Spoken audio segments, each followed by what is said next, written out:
એ હાલો લ્યો, ઘણા દિવસની રાહ જોવરાયા પછી પુષ્પાભાઈ અરે મીટિંગ નો વારો તો આવી જ ગયો ને. હવે રાતના 11 વાગી ગયા છે ને આખા થિયેટર માં બધા સિટી વાળા છે ને અમે ત્રણ જ ગામડિયા છીએ, કારણ કે પુષ્પાભાઈ અરે ખાસ સંબંધ છે એટલે આપણે એની મૂવી જોવા તો આવી જ પડે ને. એટલે આ તો ક્યાંક સાઈનાની મૂવી જોવા આવ્યો એવું લાગે છે. ના ના ના ના, પુષ્પાભાઈ હજી હવામાં છે તો ખરા. એ પુષ્પાભાઈ તમે હવામાં શું કરો છો? એક બેને મારો તો ખરા.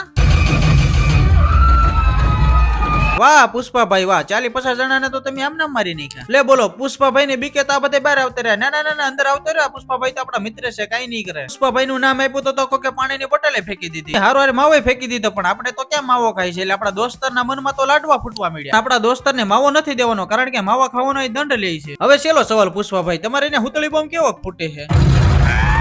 ઓહો, ખતરનાક બોમ્બ ફૂટ્યો હોય, એમાં તો આખું થિયેટર ખાલી થઈ ગયું. બોલો, હવે બધા વી ગયા એટલે અમે હળુ હળુ પોસા પગે નીકળી ગયા બહાર. ને હવે રાતના 3 વાગી ગયા છે, છતાંય કોઈને ઘરે જવાનું મન નથી થતું, કારણ કે અમે ગાંઠિયા ખાવા જવાના છે. આવી ઠંડીમાં પુષ્પાભાઈ અરે મીટિંગ કરી એટલે કઢીને ચટણી